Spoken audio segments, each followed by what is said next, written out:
You are listening to the 10-Minute Off-Road Podcast, the podcast for the off-roader with the short attention span. This portion of the 10-Minute Off-Road Podcast brought to you by Legos. Want to feel excruciating pain like you've never felt before in the middle of the night? Try stepping on a Lego. That's Legos.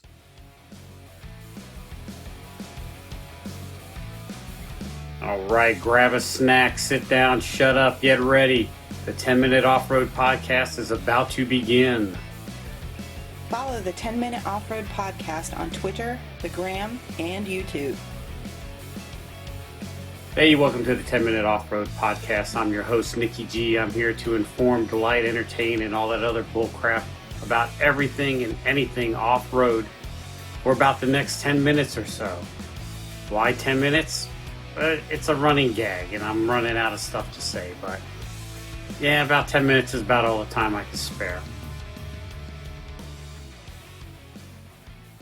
Alright, so many of you might have noticed that the opening music is a little bit different tonight. That's because I went to a website to get some music that had the word copyright free, and I was concentrating on the free part, and they were concentrating on the copyrighted part. So apparently, oh my God, there's a big bug in here. Jesus criminy. Yeah, I know, I'm a sissy when it comes to bugs. Hold on a second, I'm going to smush this mother. Ouch.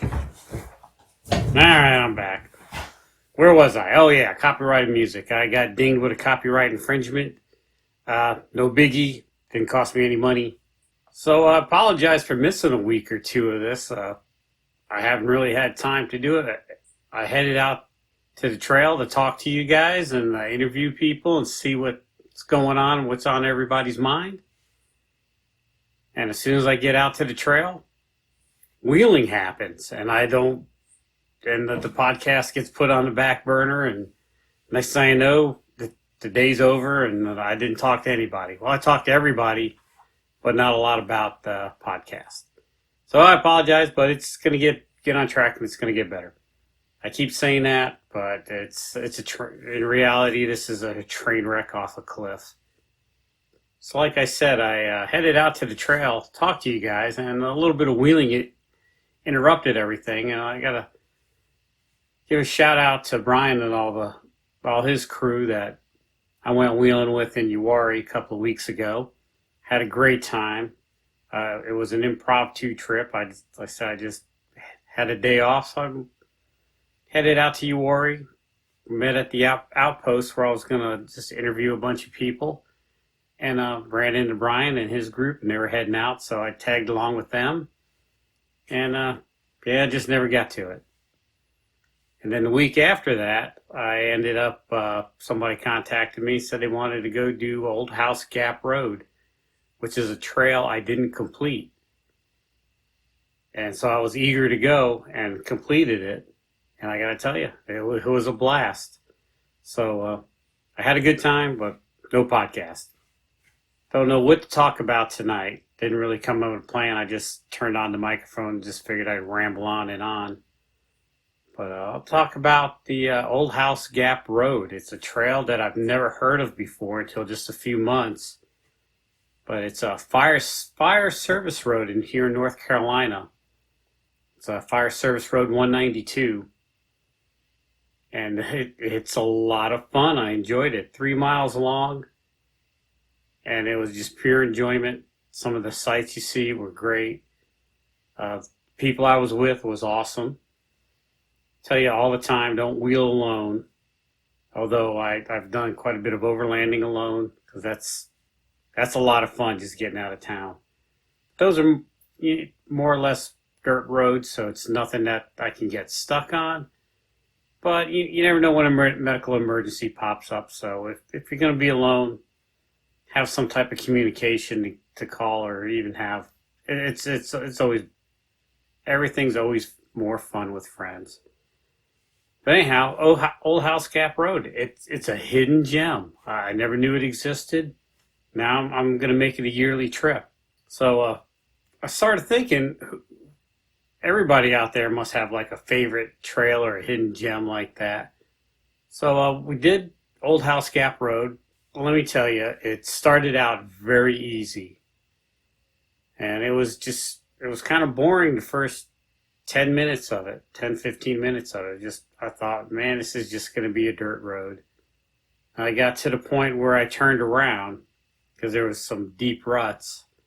And when I was there the last time, they were filled with mud, so I couldn't tell how deep they were.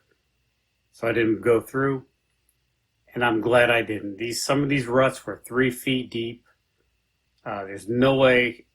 Well, I might have been able to go through it, but I surely would have got. If I would have got stuck, and it was just me and my wife, and then she would have to shovel some mud, and I don't think she was up for it.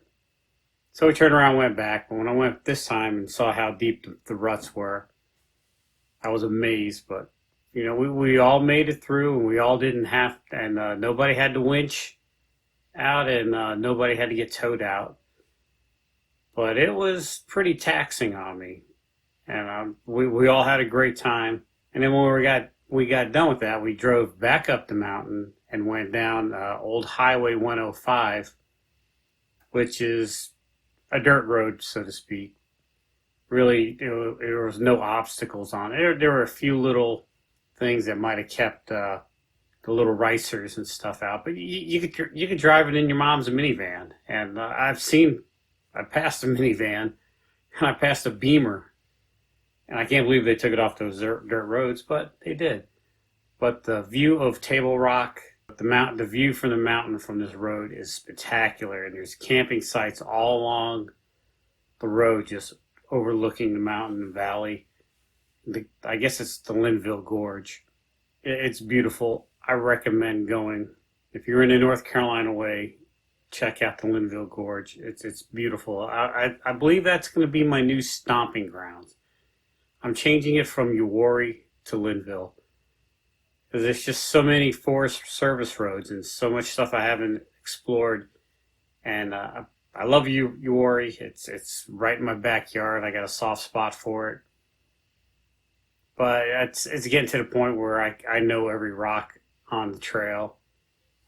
And so I'm going to alternate a lot. I'm going to go to Uwharrie 1 week, and maybe next time go up to Linville Falls. Or Uwharrie, it's like the Disney of off-roading here in North Carolina. Everybody goes there. I always run into somebody I know up there, always wheeling with friends there. And I have a saying. Everybody says don't wheel alone. I say you can go to Uwharrie alone, because you're never truly alone in Uwharrie. There's always somebody 5 minutes up the trail or 5 minutes down the trail. You're going to have to give way to somebody. Somebody's going to have to give way to you. I went up there last year on a weekday with some friends. We went up on a weekday because we didn't want it to be crowded, because two of the guys have never been wheeling before, and one is kind of shy about it. But we went up there on a weekday. We had the place to ourselves. We're doing great. Kid gets stuck on Dutch John, couldn't make it up the hill. And then out of nowhere, these people appear to watch us winch. So even though you're alone, I guess there's people just wander. Maybe they're ghosts, or they just live in the hills. Who knows? And this podcast is rambling on of nothing, a whole bunch of nothing.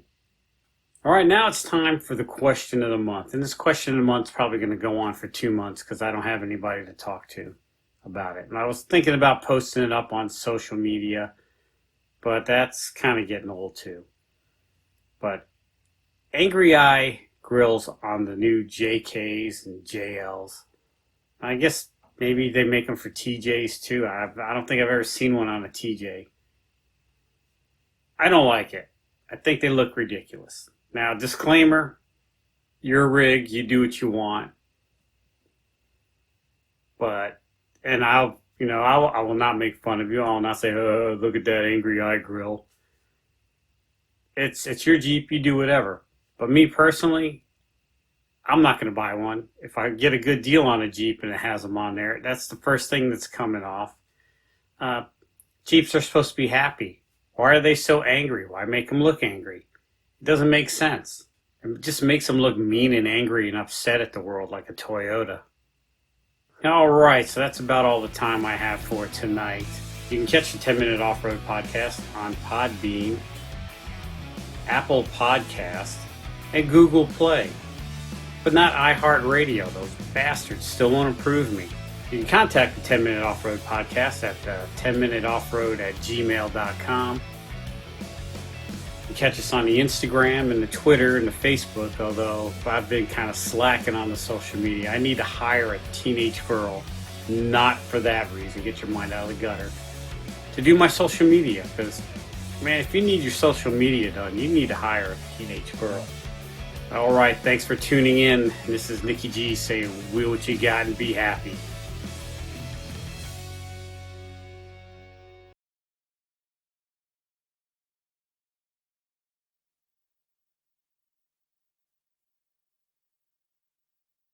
Linville Gorge, I love it. If you're in the area, check it out.